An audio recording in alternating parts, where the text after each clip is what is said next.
Well, good afternoon, everybody. It is just after 3 p.m., and as announced, we'll be doing a Facebook Live for really three purposes. To talk a little bit about what happened on January 6th at the Congress of the United States, to talk about the implications, and to give you a feel for what I think you're likely to see in the next 2 weeks. My last Facebook Live, of course, was about a week ago, in which I was largely right. I made the point that on January 6th, the Congress would certify the election of Joe Biden.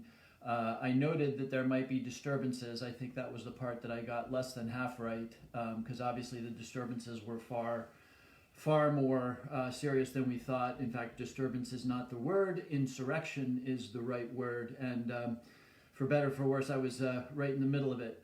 So let me just very quickly, so let's talk about that, and we'll do that for 5 minutes. And I want to talk about where we go from here with respect to the president before the inauguration of Joe Biden.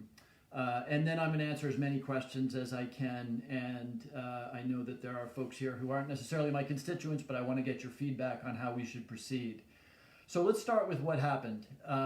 We were some 45 minutes into the debate over the opposition to the counting of the Arizona electoral votes, when it very quickly became clear that there was a very serious problem in the Capitol, that it had been breached. And I'm not going to spend a lot of time on the massive security failure, but while it is true that there were, and I saw it up close and personal, some truly heroic actions on the part of the Capitol Police, we are dealing with a massive security failure. The Capitol Police are there to make sure that what did happen doesn't happen. And it's not just about the personal safety of members of Congress and Senate and staff.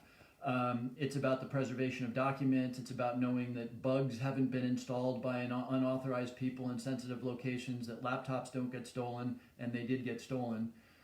All sorts of reasons why what happened should not have happened. That will obviously be investigated. There's already been accountability with resignations at the most senior level of the Capitol Police and the Sergeant-at-Arms, etc. So over a period of about 20 minutes, it became pretty clear that there was a huge problem. We were told to reach under our chairs in the chamber for the smoke hoods that are there, because we were told that they had used tear gas in the rotunda. Leadership was hustled off the floor. The debate was interrupted, and ultimately we were told to evacuate, and not just to evacuate, but do it crouched down and behind chairs, because they were afraid that the mob that was breaking in might be armed. Obviously, the people in the Capitol unusually had not gone through a mag. Ordinarily, if you're in that building, you are not armed, but we had no way of knowing if that was the truth. And so at that point, we sort of made our way across. I was in the gallery. We made our way across the gallery. The police got very, very nervous. They piled furniture in front of the main door to the chamber. You've seen the picture. They had weapons drawn. They were prepared to fire at anybody who breached the chamber. And in fact, that happened on the other side of the chamber. I wouldn't recommend it, but there is video of the sad fatality of the woman who was trying to break down the glass door to the chamber, who ultimately was fired upon. And then after a delay, there's photographs, there's videos, you can see it. We were taken to an alternative location where about 100 members of Congress and some 100 staff sheltered for several hours until they managed to clear the Capitol. I don't want to get into the security aspects of that, because what I want to do instead is tell you what I believe to be true, and I think that certainly my constituents know that I'm not prone to exaggeration or bombastic words. But I really do believe that we came as close as we perhaps have come in this nation's history to losing our democracy. And by the way, it wouldn't happen because Viking hat guy becomes Speaker of the House. That's ridiculous. At no point did I believe that the fundamental institutions were at risk. But the way it would have happened, there was one woman killed through the discharge of a Capitol Police firearm.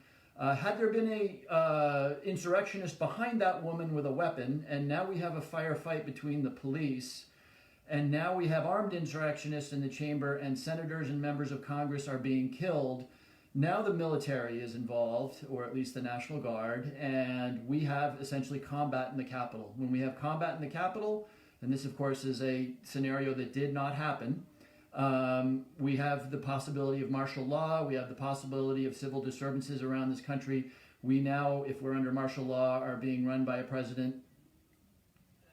I'll just leave that there because I'm going to come back to that. So anyway, you can very quickly get to a scenario where we lose our democracy, and it didn't happen. And I've never been prouder of the institution than when 4 or 5 hours later we were back in business and proceeded through the states and certified the election of the next president and vice president of the United States. You shouldn't misunderstand the seriousness of what occurred. And again, it's not just the danger that the people in the Capitol were put to. It's not just the image that our NATO allies saw, and even worse, that Russia and China and North Korea and Iran saw, what terrorists saw, that our heart of government was penetrated, not by a highly disciplined force of Al-Qaeda or ISIS terrorists, but by a disorganized mob, that, by the way, had been encouraged by the President of the United States, and I will come back to that. It wasn't just that stuff. Leadership laptops were taken. The Vice President and the Speaker of the House, who are next in the chain of presidential succession, and this country takes very little as seriously as we take the presidential line of succession, because the President, of course, controls nuclear codes, and I will come back to that. The presidential line of succession was at risk and in a chaotic environment. There was a breakdown in communications with the military, and we don't yet have all the facts, but evidently the president was not communicating with the military, and it would appear, though we don't have all the facts, that Vice President Pence gave the order to mobilize the National Guard to protect the Capitol, which is unconstitutional, but necessary at the time. So the military chain of command broke down. It is possible that in the, whatever it was, 1,000 or 2,000 people who penetrated the Capitol, that there might have been foreign agents. I work in intelligence as a member of the Intelligence Committee. If we had ample warning that there was going to be an attempt to breach a foreign parliament of an adversary, and there was in this case, we might have tried to get people involved. Not necessarily to promote it, but to just walk around and see if we could get some laptops. Not inconceivable. So it's really hard to overstate the seriousness, or to understate, I should say, the seriousness of what occurred on the 6th. Which leads me to my conclusion, which is that, and I've said this since the event occurred, this was an event that was promoted, supported, and encouraged by the President of the United States. The President of the United States whipped this crowd up. His family whipped this crowd up. The associated rogues gallery of people like Rudy Giuliani were using language like, let's do this by combat. I went to the MAGA rally the night before just to see. I sort of believe in trying to understand people that I don't agree with. So I went to the MAGA rally. I was probably the only guy in a mask there. And I listened to the rhetoric of Alex Jones. I listened to the rhetoric of Roger Stone, and that's the subject of a whole other conversation. But there was no question that this was all part of the MAGA cult. And as a consequence of that and everything that I've said this morning, it is my opinion that this president should no longer be president of the United States. And that has nothing to do with my sentiments or my politics or my party. It has to do with the fact that a president who encouraged an insurrection against the United States government continues to have command of our nuclear strategic force, continues to have more power than any other single human being on the planet. I don't like to trade in memes, but this one matters. Jack Dorsey of Twitter and Mark Zuckerberg decided that the president no longer was mature enough to have access to his Facebook page or to his Twitter feed or to Instagram, and yet he had control of our nuclear codes. He no longer gets the benefit of the doubt, and therefore he no longer gets to be president. Now, how to effectuate that is a complicated thing. I'm not going to spend a lot of time arguing with anybody about whether that should be effectuated. The president led an attack on the Congress, or did not lead an attack, but instigated an insurrection against the Congress of the Constitution, so I'm not entering into that debate. This moves to the second part of my presentation, which is what happens next. There are basically 3 ways in which the president can be removed. The first, which actually may be the higher probability way of it happening, would be if the president chose to resign, or if he was pressed to resign. This is how Richard Nixon left office in 1973. Republican leadership went to the president and said, "Sir, it's game over," and he resigned. I don't begin to understand the psychology of Donald Trump, so I don't know if that has any probability of occurring. But I suspect it has higher probability of occurring than the other two mechanisms, which are the 25th Amendment, the powers afforded the Vice President, the Cabinet, and the Congress under the 25th Amendment, and impeachment. That's the third mechanism, of course. And it's really important here, and I'm going to stress this over and over again, that we draw a distinction between mechanisms for getting this guy out of the Oval Office and mechanisms for accountability. You could say that he's committed impeachable crimes and he should be impeached, and I happen to agree that that's true. But understand that impeachment is not also a mechanism that is likely to succeed in getting him away from the nuclear codes. So let's just take each one of those three mechanisms, and then I'm going to take your questions in as much as I can and get your opinions. Resignation is sort of hard. I don't have a lot more to say about that. I will find one silver lining in this cloud, as is my wont. The one silver lining in this otherwise horrible week is that for the first time in 4 years, Republicans said enough. We've seen 2 cabinet secretaries resign. We saw the Republican Senate, with the exception of perhaps Hawley and Cruz, say, we're stopping this repetition of the lies. This is not the language they used, but this is what they were thinking. The repetition of the lies, of the conspiracy theories, led us to this point, so we're stopping. Good on the Republican Senate. Bar's pretty low, but good on them for doing that after that insurrection. My House colleagues, sadly, did not take that approach. There was Republican after Republican who repeated the lies, who repeated the conspiracy theory. But my point is this. Republicans, including Mitch McConnell, 2 cabinet secretaries, there have been resignations throughout the administration, have said enough. And so I wouldn't rule out the possibility that for reasons I'm not sure I can fully politically understand, a group might go to the president and say, "Sir, you need to step down." I don't know. All right, 25th Amendment. To make that work, the vice president and majority of the cabinet, excluding acting secretaries, and a lot of them are acting secretaries at this point, the majority of them would have to vote the notion that the president no longer has the ability to be president. I think the probability of that is infinitesimal. Mike Pence has not shown any openness to doing that. That, of course, was before we learned that the Speaker of the House had a conversation this morning with the Chairman of the Joint Chiefs of Staff about the nuclear strategic force. Maybe Mike is thinking about that a little bit more today, but I just don't think that's a high probability thing. It is possible, and here we're getting too into the constitutional weeds, but it doesn't just need to be the cabinet. The Congress could form a commission. The commission could determine that the president doesn't have the ability to fulfill his duties and exercise authority under the 25th Amendment. Again, the notion that the Congress is going to form a commission with the assent of the Senate is just a very low probability thing. Impeachment. This would be if this president were impeached, it would be the first time in history where a president was impeached twice. Impeachment is a privileged resolution, so theoretically you could bring articles of impeachment to the floor on Monday. They could presumably pass in a couple of days, again, from the standpoint of not of accountability, but of removing the president from power. The probability that the Senate, the 2/3 of the Senate votes to convict and remove is very, very low. So, again, I am now working with my colleagues to, in the unconditional service of the first goal, which is that the president needs to be removed as president.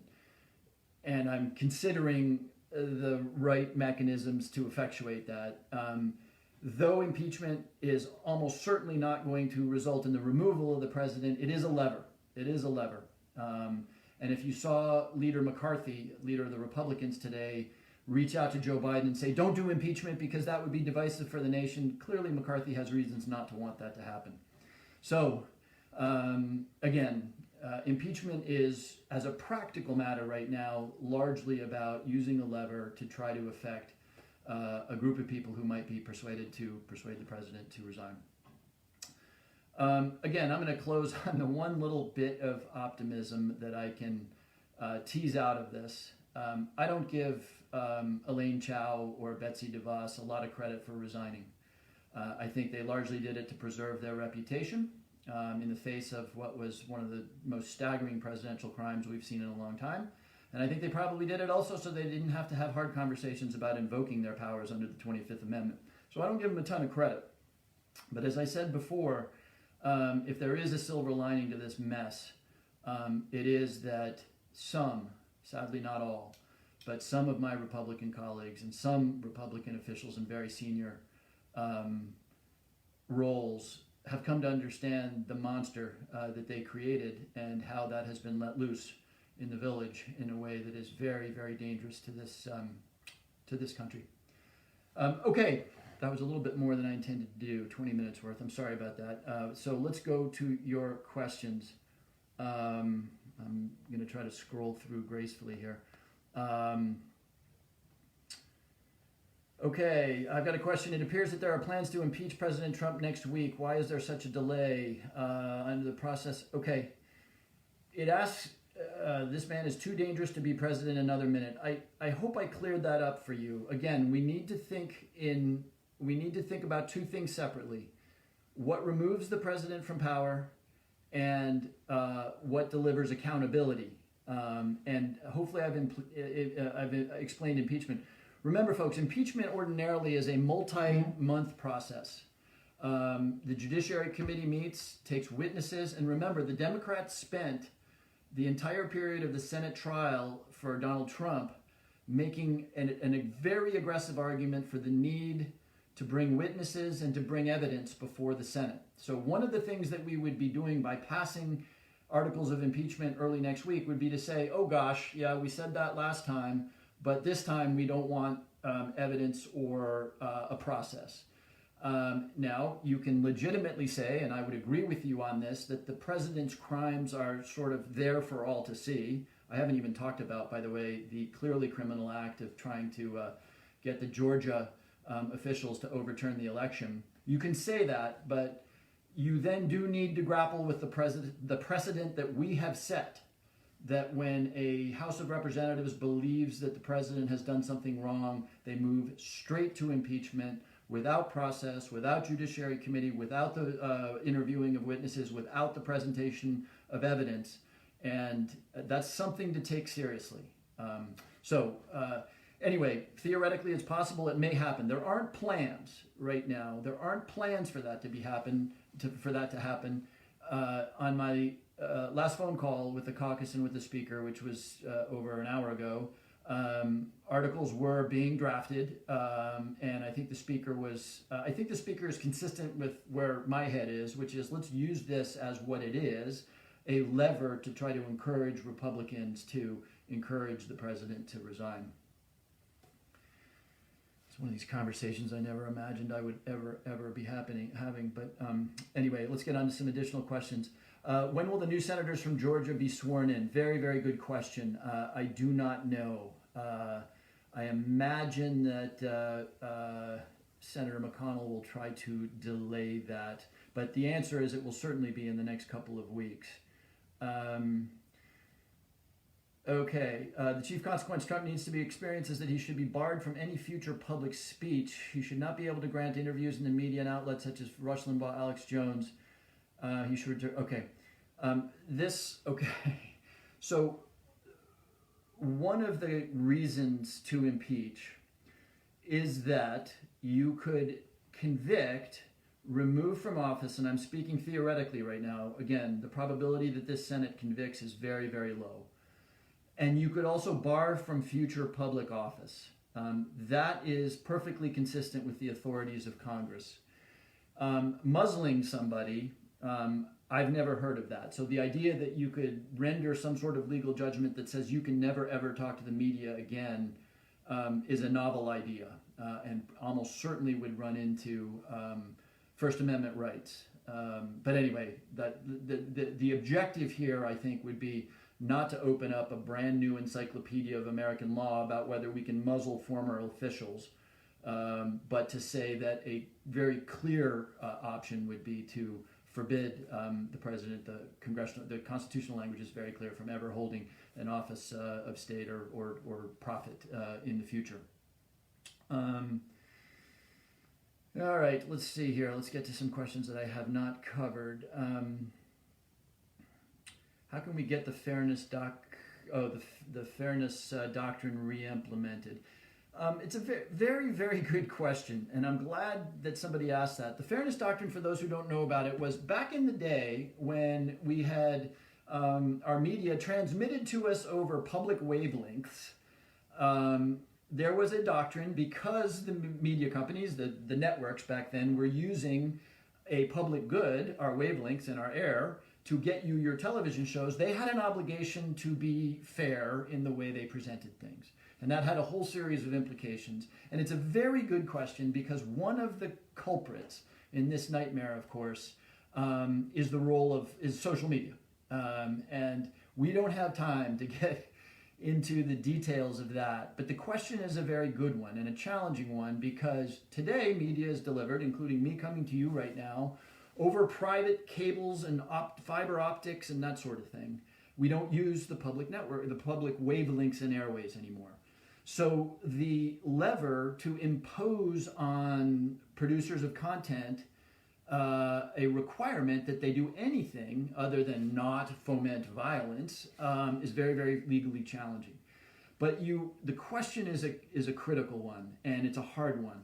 We do need to think hard as a society about how we might regulate social media companies and others to try to make them less toxic to our democracy. One thing I know for sure, because that's a conversation we're going to have in the coming years in the Congress, but one thing I know for sure is that we need to, as citizens, do a better job.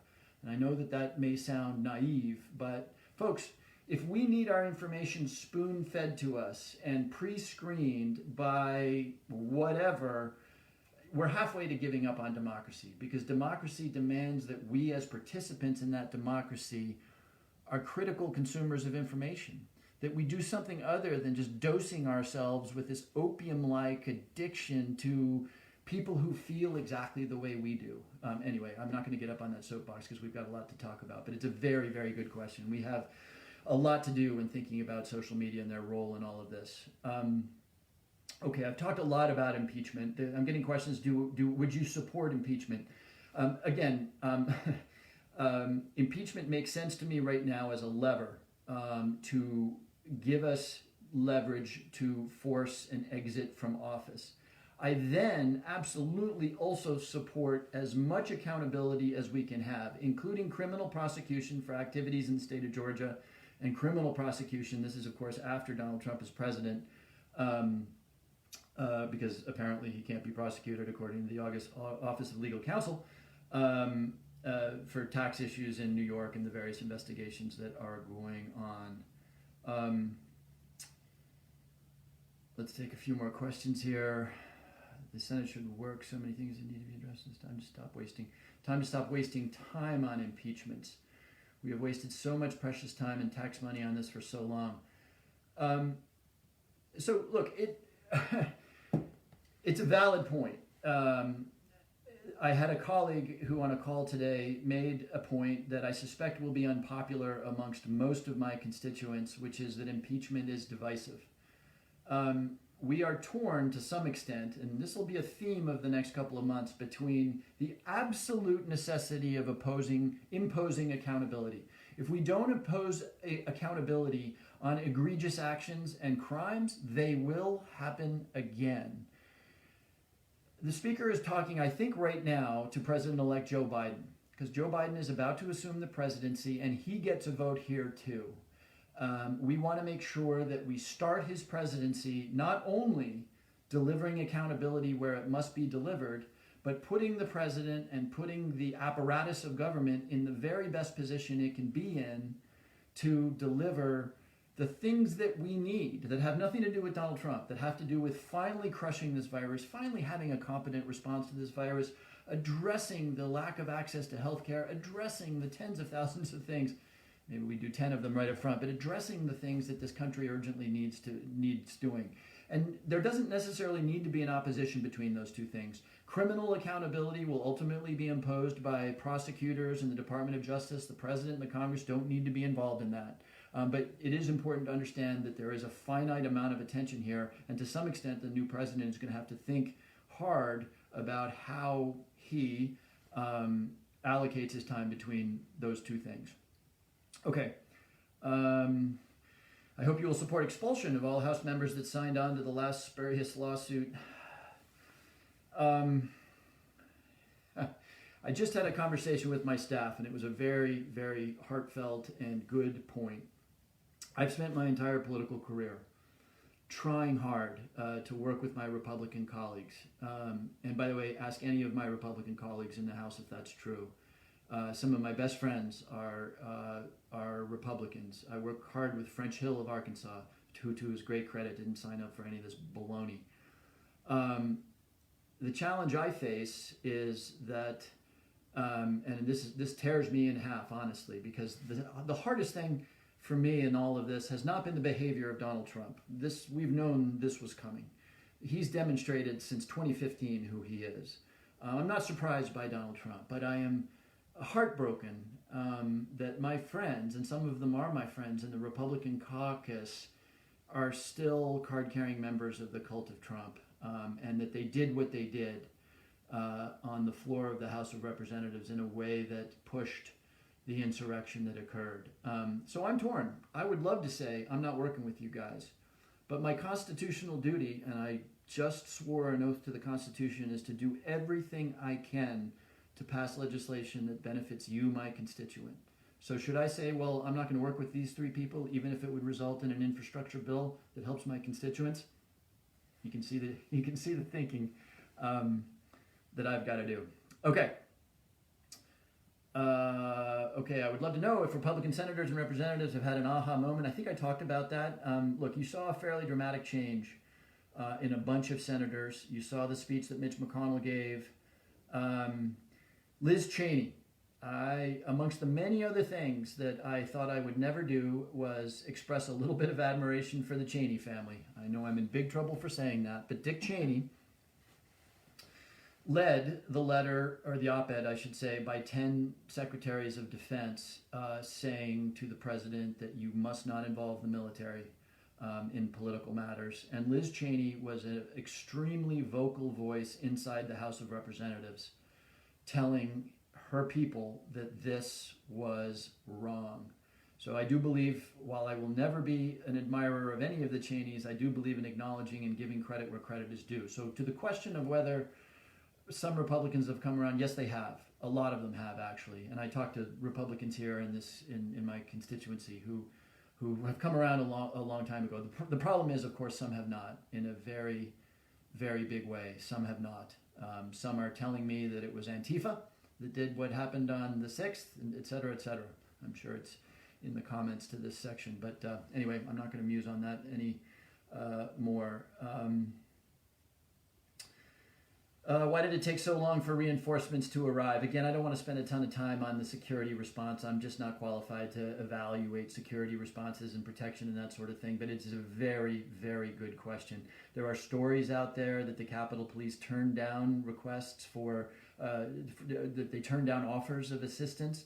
There are stories out there that the governor of Maryland was offering up his National Guard, but that he couldn't find anybody to give him the authority to send it. So these are really critical questions that we will need to address. Same to police preparation. I see that as a question. As a member of the House Permanent Select Committee on Intelligence, you conduct oversight of the 17 federal agencies that make up the USIC intelligence community. Did any of these agencies conduct investigations into the voter fraud allegations? So to whoever asked that question, you will be happy to learn that the CIA and the NSA and the intelligence community is not in the business of investigating domestic voter fraud. The intelligence community of the United States, the 17 agencies, are about gathering intelligence, conducting covert activity, and they might be involved, as they were, in determining if there are foreign efforts to compromise our elections. They're very, very focused on that. But it is the FBI that conducts investigations. It is our domestic police that conduct investigations into whether there are crimes committed here in the United States. I hope you're as happy as I am about that division of labor, because no, the CIA, the NSA, the intelligence community is all about keeping an eye on our foreign foes rather than investigating issues that occur here in the United States if we're doing it right. Is there any credible evidence that the Capitol Police colluded with the effort to break in? The question is there credible evidence? No, not that I have seen. Now look, I know there are videos out there circulating. I would really urge you to be careful about retweeting and validating shaky handheld videos. There will be an investigation undertaken. I've seen some of these videos too. You don't know what is off screen, and that doesn't mean anything either way. It means that we shouldn't jump to conclusions until we have, in a systematic way, gathered evidence. At this point, no, there is no evidence. I know there's plenty of videos on various social media, but this is obviously a possibility that will be very thoroughly investigated. Why weren't the police inside? Why weren't the people inside arrested? They would have been treated differently if they were people of color. A very important question and a very good observation.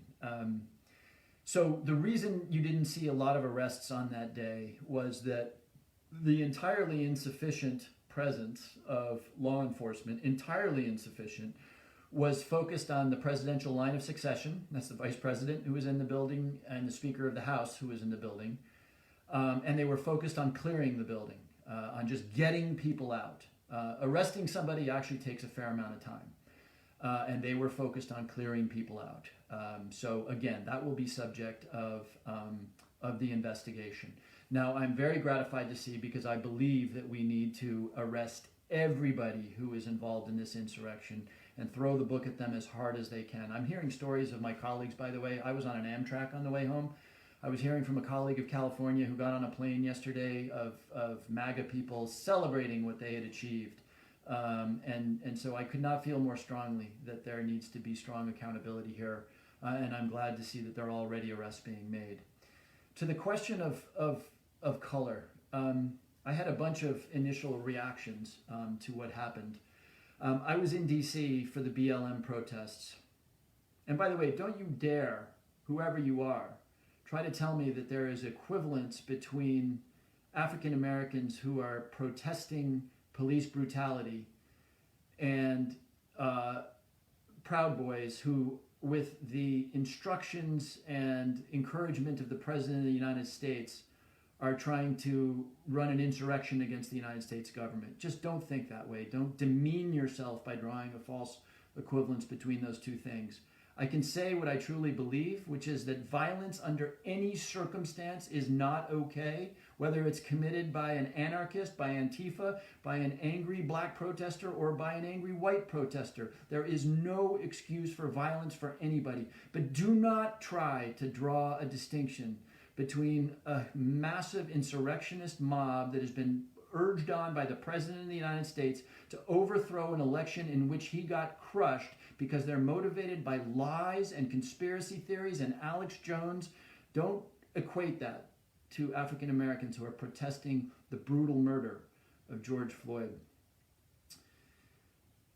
It was not lost on many people that the police presence in Washington over the summer was radically different than the police presence at the insurrection against the Capitol. One crowd was largely people of color. The other crowd was lily white. I don't think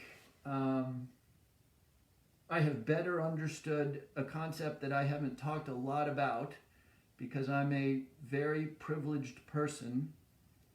I don't think I've better understood white privilege than the difference between the way I saw the insurrectionists who wanted to kill me treated and the way I saw some black protesters treated in Lafayette Square over the summer. I'll leave that there. Get to a few more questions.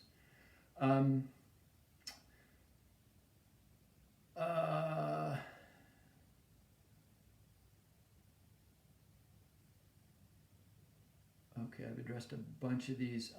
How can Hawley, Cruz, and their cohort be removed? Having just got up on my soapbox and given a little speech there, let me answer that question in an unsatisfying way for some people. We have ways of removing people like Hawley and Cruz or Himes, and those ways are almost always called elections. I think that Hawley and Cruz and any number of my colleagues are deeply, deeply complicit in what happened on the 6th.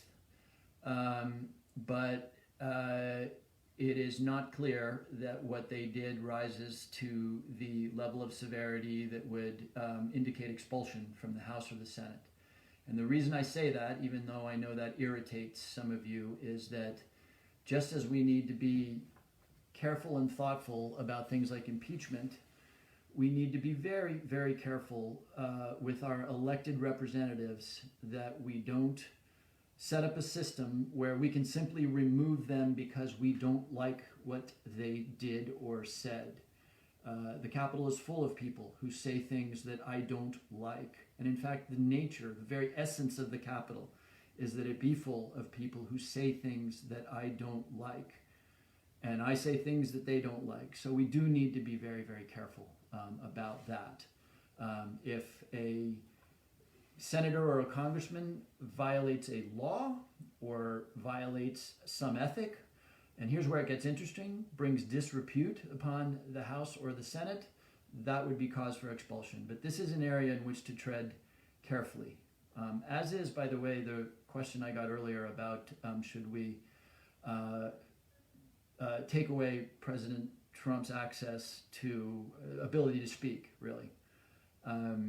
It is not when the amendments to the Constitution help our case that we defend them. It is when they hurt our sentiments that we defend them. Good question here. Okay, is it possible for the president to pardon himself for any and all past offenses? Great question for constitutional nerds like myself. It is theoretically, well, it's not just theoretically possible, it is possible for the president to pardon himself. The Constitution puts no stricture. Interestingly enough, it's one of the actually most absolute presidential powers that are enumerated in the Constitution. The president can pardon himself. Now, what's interesting is, could it be challenged and could it be successfully challenged? And I don't know the answer to that question. It's obviously never been an issue in our history. I would not be in any way surprised if the president didn't in the next 12 days pardon himself and his family members and God only knows who else. And we would also, I think, be treated to a challenge of that authority, which would get you into things like the intent of the drafters of the Constitution and lots of people reading the Federalist Papers. You will find lawyers far smarter than me on both sides of that argument, but stand by. We may get to see that to see that litigated. Okay, have you seen any increased cooperation across the aisle after the incident, and have your freshman colleagues been leading the charge of unity? Yeah, a little bit. It's a hard question to answer because there are some new freshmen who got famous pretty quickly. A new congresswoman from Colorado who has been brandishing her firearm around Washington and making a real point about how she won't wear a mask. There is also a new congresswoman from Georgia who's made herself fairly famous for similar reasons. I have a suspicion it's going to be a little harder to work with them than it will be with some of the new members of Congress. By the way, a bunch of new freshman Republicans have actually made strong statements in opposition to what the president has done. And so it's a mixed bag, let's put it that way. Can you bar a former president from seeking public office without impeachment proceedings? So the way you would bar a former president from seeking office again would be through impeachment, although, and again, here's where I wish I had gone to law school, I do believe that if he were prosecuted criminally, certainly through a settlement, he could agree not to run for public office, or I believe it could be imposed as a sanction in a criminal case, but you're going to need to check with legal counsel on that. Do you think Twitter should suspend Trump for life? I haven't thought a lot about that, but I am very glad that Twitter suspended Donald Trump for the 12 hours around the insurrection.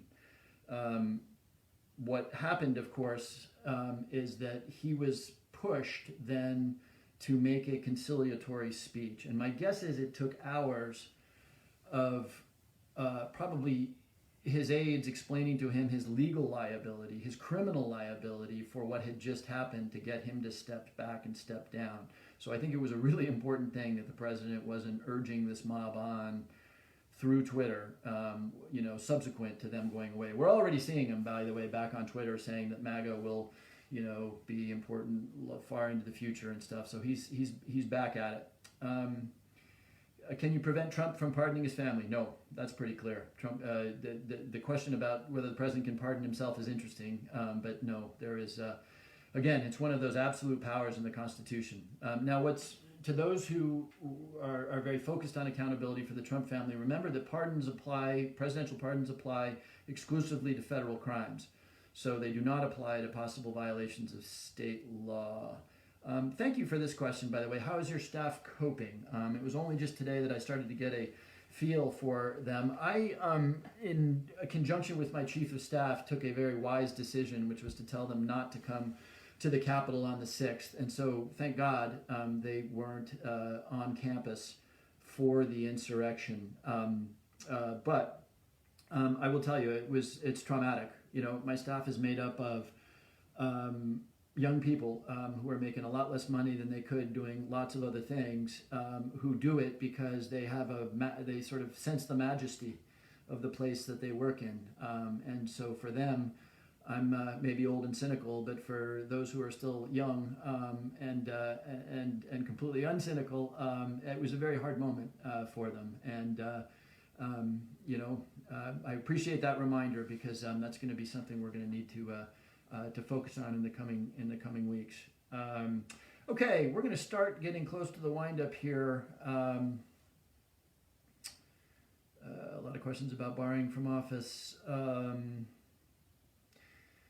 What's your opinion of Section 230? This takes us back to the social media question. Let me see if I can distill this down quickly. I'm irritated by the conversation in Congress about this. And quite frankly, the president tried to hold up the defense bill saying that we needed to repeal Section 230. Section 230 is a section of legislation that gives social media platforms. It wasn't designed for social media platforms. It was actually originally designed for the sort of mechanical distributors of the wireline, the cable distributors of information. But the social media companies are indemnified against liability for the content that they put forward. Now, there's been modifications. So, for example, they now bear some liability if people are advertising, child sex stuff.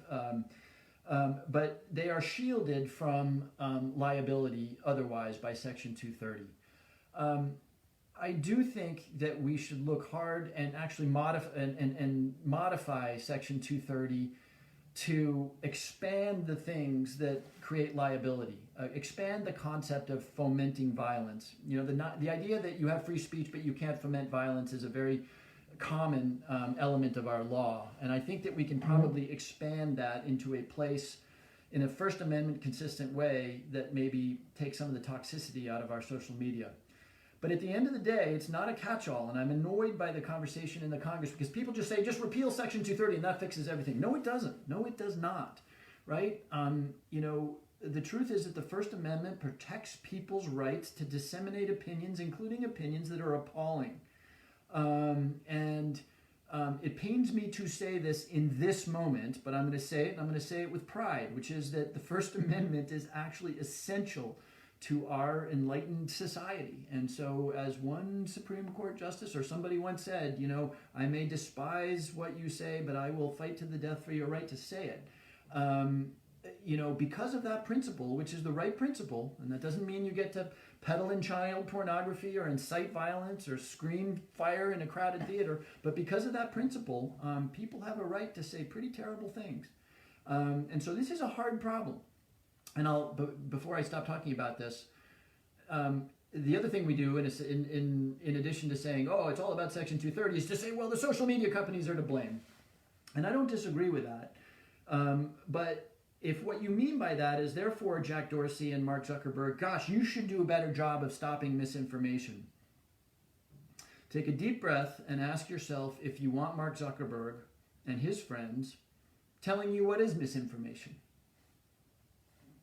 I don't want government censorship, and in fact, the First Amendment protects us from government censorship. I think I want even less Mark Zuckerberg censorship. So anyway, as you can tell, I don't know the answers, and I'm not sure there is a clear and simple answer, but it's a lot more complicated than just simply, I just do away with Section 230.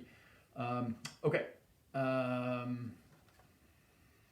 By the way, here's an interesting thing. You know how we're going to arrest thousands of people who participated in the insurrection? We're going to arrest thousands of people who participated in the insurrection because they recorded themselves committing multiple federal crimes, and it is there for the FBI to look at. And so I'm not in the habit of praising Facebook or social media. And by the way, some people don't participate on this because they don't like Facebook. We're going to put this on other mediums so people can watch it if they want. But anyway, again, I'm not in the habit of praising social media, but we are going to secure all kinds of convictions for the 6th insurrection because people just couldn't resist recording their violations of federal law and posting them for all to see. All right, maybe we'll do one or two more questions here. I suspect I am in the Himes gets boring part of the presentation. Is the censure of Trump on the table? Very good question. I sure hope so. I earlier talked about some of the precedent-setting aspects and some of the challenges associated with impeachment. A censure is a different kettle of fish. A censure would not traditionally have all of the process that has traditionally accrued to impeachment. And oh my God, if behavior ever warranted censure, this would be it. So, yes, it is on the table. All right, I'm going to look at a few more questions here.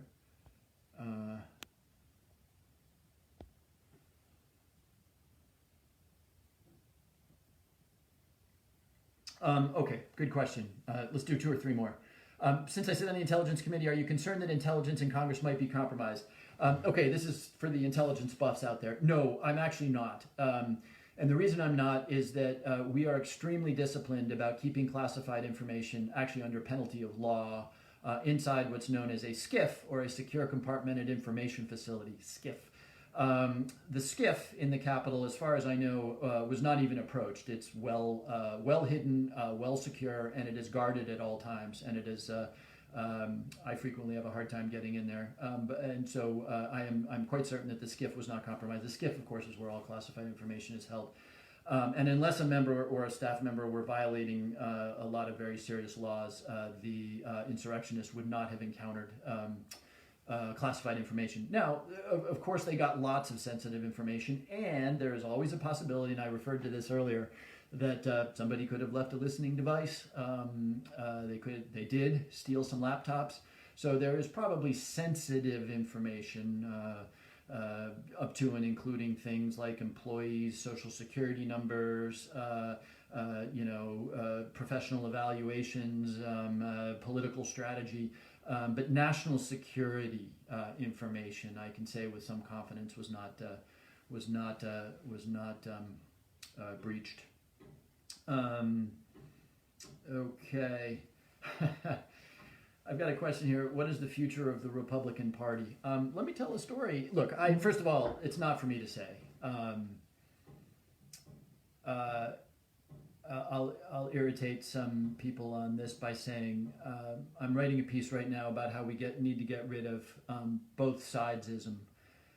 Both sides do it. Gosh, things are so polarized. Why are things so polarized? I don't see it that way. And again, I've spent 12 years in politics doing my best to treat my Republican friends and opponents with civility, to work with them, to compromise. But here are the charges against the two parties. My own party, we get attacked for being socialists. That's the thing. You listen to any Republican politician, listen to any Republican speech. Socialists. And they always point to the squad. Okay? AOC and Ilhan Omar and Ayanna Pressley. I know them. They want Medicare for all. They want a Green New Deal. That's not insurrection. Medicare for all is, while you may be of the opinion that it's some far left Bolshevik fantasy, Medicare for all is acres to the right of the British health system, the National Health System, NHS, which is fervently defended by Boris Johnson and his Conservative Party.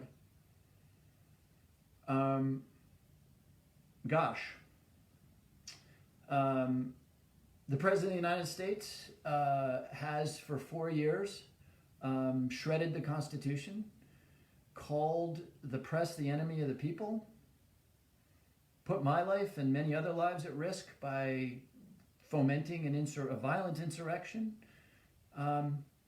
Really? Both sides? I don't think so. Which isn't to say my party isn't without all of the tensions and issues and human foibles that all people are subject to. But do not tell me that the issue in America today is polarization. The issue is that the Republican Party, one issue is, I should say, has given over. They kicked Jeb Bush and, Mitt Romney and others to the side in favor of Donald Trump. And here we are. I don't know how they get out of that. I don't know. It's not my job to figure that out. I think what you saw this week was the establishment reasserting itself. Mitch McConnell, the Cheneys. By the way, George W. Bush, he stepped in that day. George W. Bush stepped in with a statement. So you're seeing now the establishment try to reassert itself against MAGA, I guess. And I told this story earlier. Look, I spent an hour at the MAGA rally in Washington the night before. I've got some recordings. I'm going to put them up on social media because I was really stunned. I'll come back to this. I was stunned by the religiosity of it, but I was also really stunned by how Democrats were absolutely the villains, but second behind the Democrats were the Republicans. I heard conversation over conversation about how the Republican Party is trying to stop Donald Trump, and I think that's pretty interesting. And maybe I'll just comment on this issue of religiosity. I'll put it up. I walked away from the MAGA rally that I went to with two sentiments. One was what I just told you about how the MAGA movement targets Republicans not as much, but for almost the same derision that they target Democrats. The other thing that was a little startling to me, and I guess I knew this intellectually, but until I heard Roger Stone get in front of this crowd and talk about how he gave his life to Jesus and he converted and his life is in God's hands, I'm not in a position to judge anybody's sincerity, but this was Roger Stone. And when I heard Alex Jones screaming about the return of the kingdom of Jesus, and I saw pastor after pastor after pastor, rile up the crowd, I was really stunned. Flags with crosses, shofars blowing, that was something. And by the way, that's not to say that there's an intersection between the Jewish religion and that crowd. I really don't think there is. In fact, I think there are elements of that crowd that are anti-Semitic. But anyway, it was just a more religious symbolism. I was really taken by the overwhelming profusion of Christianity in that crowd. Okay, I am way far afield of those things that I am qualified to comment on. So let's go for the last. Oh, this is a good one. Okay. How can we heal our country? I want to get my constituents' opinions on that. I have thoughts, but I'm a representative. I'm not here to come up with the right answers. I'm here to represent your points of view. So it's a really critical question. Let me offer a few thoughts because I'm actually putting a piece together on this right now. We have a conversation to be had. Look, the Republican Party has an internal conversation, and I'll be humble enough to say the Democratic Party probably has to think hard about how, when we said, here's what we're offering you, America, and the Republican Party said, we've got Donald Trump for you, 76 million Americans said, we're not interested in you Democrats, we'll take Donald Trump. I think the Democratic Party has some really hard thinking and soul searching to do about that. So I think both parties have a lot of soul searching to do.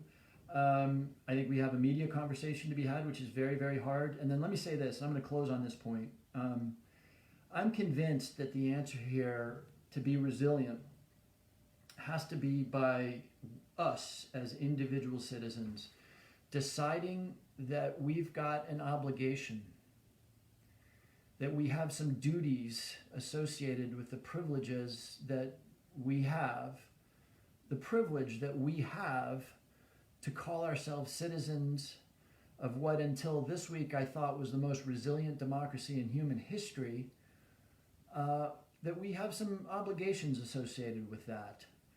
And those obligations transcend thinking about politics as entertainment or as tribal validation.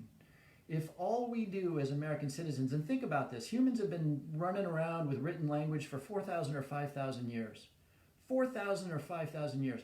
That's the Egyptians, that's the Roman Empire, that's the Greeks, that's the British Empire, that's the Chinese. I would submit to you that of all the humans who have lived for 5,000 years, nobody is so privileged as those of us who get to say, I am an American citizen. And do we not owe something for that? I think we do. And I think what we owe for that is a commitment to do the hard stuff. I know how easy it is to watch social media that completely agrees with me, and it whips me up, and it makes me feel committed. You know what? The world is complicated. It's shades of gray. It's a lot of nuance. And I think we as individuals have an obligation to expose ourselves to other people's points of view. We have an obligation to think about the way we think with humility. As I get older, I understand this, right? I'm often wrong. You're often wrong, right? And because we're humble about what we believe, we don't ever call the other guy evil. The other guy may be wrong, but they're not evil, right? By and large, there is evil in the world. But my point is that if we don't adopt a more disciplined, humble, thoughtful way of thinking about the issues that affect us, we'll get the country we deserve. We got a little taste of it on the 6th. Seriously, if we don't start feeling like we have an obligation to be thoughtful about the difficult issues, if we don't start thinking that we have an obligation to each other, we'll lose our democracy. And so I guess I just hope that and look, I don't have all the answers. I'm not sure that that's quite right. I think that's a big part of what we need to do. I think it's time to stop looking to the Supreme Court, to Mark Zuckerberg. Yeah, we got to do that too. But it's time for us to start reflecting on how seriously we're taking our jobs, maybe not jobs, how seriously we're taking this incredible gift we've been given of being U.S. citizens, and whether we're doing that gift justice. Okay, thanks everybody.